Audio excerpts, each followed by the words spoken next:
น้ำตกกินนารีครับผมตาดกินนารีออกจากถ้ำนาคามาบ่ไกลครับเขามาตอนค่ำครับมาตอน5 โมงเย็นยังดีครับเพิ่นยังมีน้ำจิตน้ำใจให้ขึ้นไปเบิ้งอยู่เป็นวัดป่ากินนารีค่ะอยากขยายไปอยู่คำพูนค่ะเป็นยังคือได้ง่ายมันกับอยู่ในเขตอุทยานนั่นแหละกับภูพังน้ำเป็นยังน้องไก่น้องซื้อหยังลูกชื่ออิ่มค่ะน้องอิ่มครับสิพาเป็นไก่น้ำเบิ้งน้ำตกกินนารีครับผมระยะเย็นเลยค่ะมากนี่น้ำเย็นเลยค่ะระยะทางเข้าไป300 เมตรเพิ่นว่ามูเลยค่ะว่าเหรียญทองผืนสิมาอีกอยู่มือนี้มาเซอร์ให้ก่อนมาค่ะมือแรกนี่เพราะว่าหน้าฝนตกแล้วค่ะมุกเป็นขนาดลายสีม่วงม่วงค่ะมือหน้าเป็นลายปันไดตัวฝนมันตกแล้วค่ะมืออื่นไม่มากคือลมมาน้ำด้วยค่ะลมมาอย่างน้ำค่ะ800 เมตรแน่ค่ะนั่นตกไป400 เมตรนะลมมาโลมาก็ซื้อน้ำตกบ่อยู่น้ำตกเป็นฐานไทยหินโลมาค่ะโอ้หินโลมา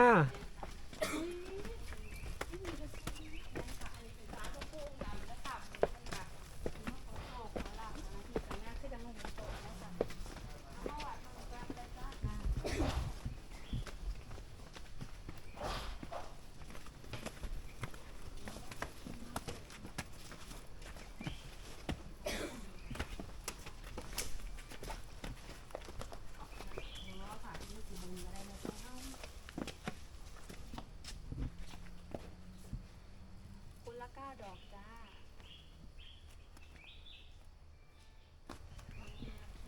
เด็กเอาไหมคะไม่ถอดราคาเลยคะถอดก็ได้ไม่ถอดก็ได้ค่ะไม่ใช่ยังไม่ได้หนูก็ต้องมี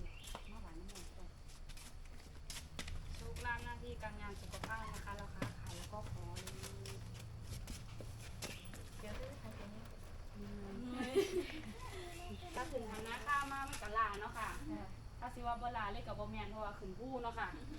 ถ้าบอกว่าบ่เมื่อยก็สิว่าตัวบ่ได้ตัวแล้วทำไงอยู่แบบนี้ไปเดี๋ยวจะนี่มันอยู่ไกลทำนะครับ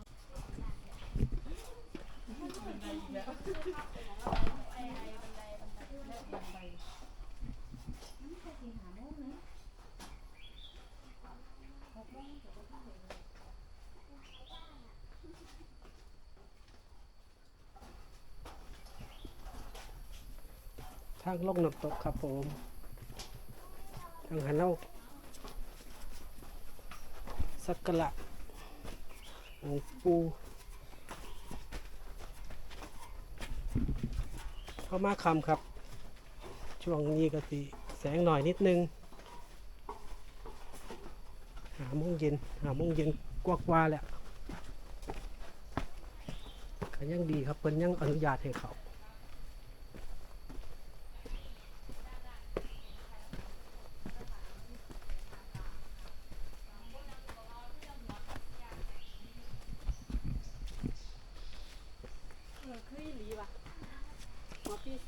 ใส่ตัวใด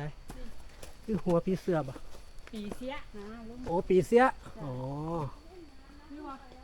หัวปีเสียคือ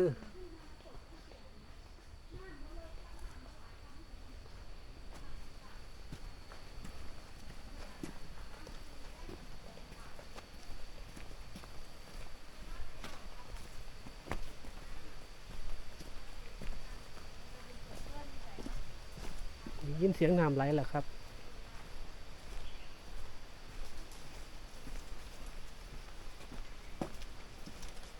พัดจากน้ำตกตาดกินนารีเข้าไปเดินทางเข้าไปประมาณ800 เมตรเพิ่นว่ามีหินโลมาสวยงามครับแต่มื้อนี้มืดเพิ่นบ่ให้เข้าถ้าเข้าไปก็กว่าสิออกมา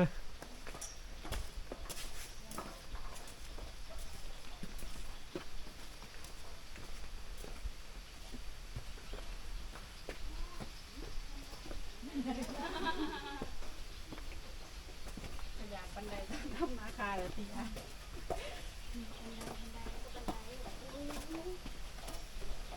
บรรยากาศทำหน้าค่าเลยครับ ปีนบันไดไต่บันไดลิงบันไดเล็กขึ้นไป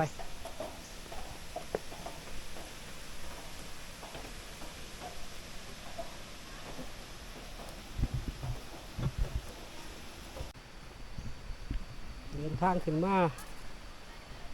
ด้วยความเหนื่อย เพราะว่าเหนื่อยมาจากทำหน้าค่าครับ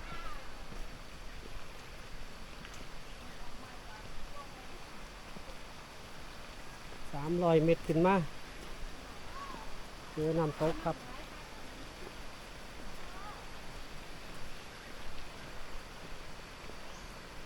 น้ำบ่ทันหลายปานใดน้องอิ่มว่าภาวนาให้ฝนตกมื้อนี้ครับมื้ออื่นสิน้ำหลายน่าเรียน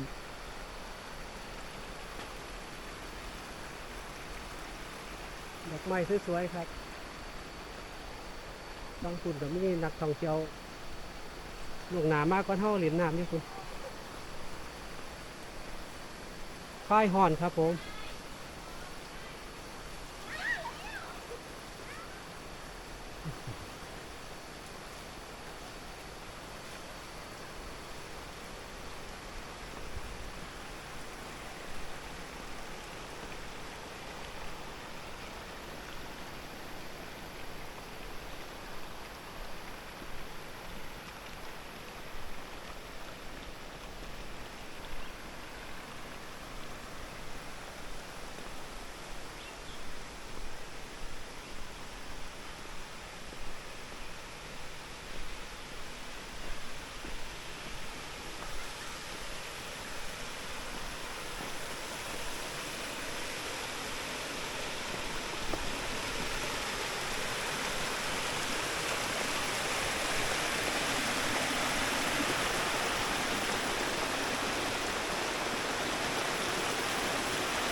คนงามครับ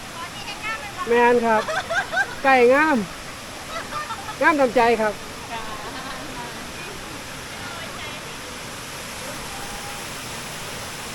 รออะไรเด็กๆรออะไร เล่นน้ำเลยลูกไหมต้องสิเปลี่ยนเนี่ย เอาชุดมาเปลี่ยนบ่อ้าวจบข่าว เล่นลูกน้ำข้างหลังนี่ก่อนเออเนาะไปข้างหลังเลยลูกไอ้ตัวเองนั่นไงเรา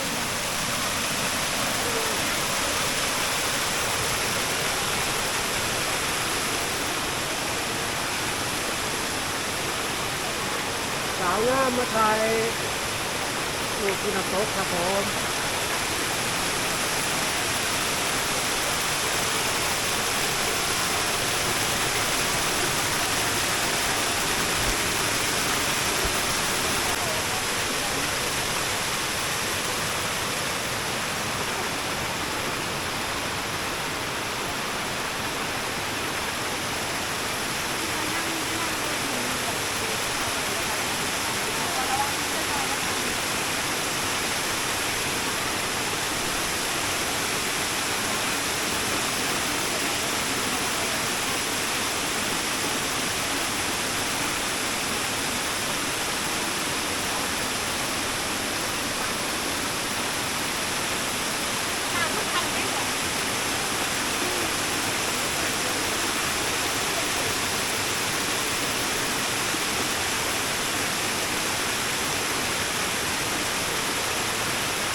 เป็นวัดป่ากินนารีนะคะ อยู่ฝั่งโน้นค่ะ ตรงนี้จะเป็นกำลังจะสร้างสะพานพญานาคเป็นศาลเป็นของพระปู่องค์ดำค่ะ ตรงนี้จะแบ่งเขตบึงกาฬนครพนมที่ครึ่งน้ำนะคะ ไปฝั่งโน้นเป็นนครพนมค่ะมาฝั่งนี้เป็นบึงกาฬค่ะครึ่งน้ำตรงนี้ค่ะวัดก็คือเป็นของนครพนมมาตรงนี้คือบึงกาฬเลย เอามาสร้างว่าแต่บาดนี้ จ้า แบ่งกันครึ่งน้ำเลย ใช่ค่ะ น้ำสองเป็นครึ่งบึกแบ่งครึ่งรูปแบ่งกัน แต่ก่อนวัดเป็นของบึงกาฬค่ะตอนนี้เป็นนครพนมเหรอคะเพราะเป็นญาติอยู่ทางตรงแรก บัดนี้แท้เข้ามา2จังหวัดตัวนี้ แม่นค่ะ อืม วันนี้เขาขึ้นเขาไปให้ไปยืน น้ำตกตาดกินนารีนี่ล่ะติ จ้า แบ่งเขตบึงกาฬกับนครพนมเด้อพี่น้องหัวกะฮู้ น้อง ไปก็เป็นน้ำอันนี้กันว่า จริงเท็จจังไดก็น้องยิ้มเด้อครับน้องยิ้มไก่ของเฮาเป็นผู้แนะนำครับคันแม่นเล่าตัวก็เป็นเล่าละตัวหมู่เฮา เช็คอินเบิ้งค่ะเสื้อหนูเช็คอินเลย เพิ่นล่ะเรายืนยันแล้วครับ ยืนยันแล้ว เช็คอินวัดตาจินารีนี่ค่ะเป็นของนครพนมเลย วัดตาดกินนารีเป็นของนครพนมน้ำตกเป็นของบึงกาฬ กลางน้ำสวยคันเนาะโอ้ถ้าคุณดู เป็นใจเย็น เท ค่ะ ศต่อหม้อนี่ก่อนฝนเลยค่ะพอฝนมาแล้วกับน้ำไม่ธรรมดาเลยค่ะเลิกได้เลยค่ะเลิกแห้ง จ้ะ เพิ่นก็เฮ็ดศาลาแบบว่า บางเทื่อน้ำได้ไหลอีหลีกับปิ้มๆนะคะก็บ่ได้ท่วมนะคะปิ้มๆศาลาได้ อ่า โอเค ขอบคุณข้อมูลจากน้องยิ้มครับ จ้า สวัสดีครับ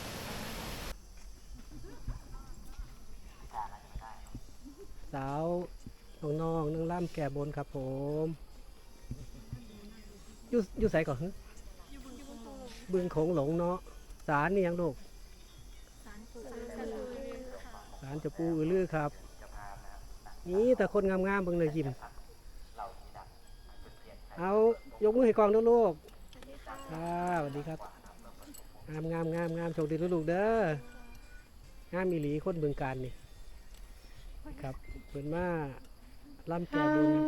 ผู้เพิ่นโชคดีปูอือลือครับ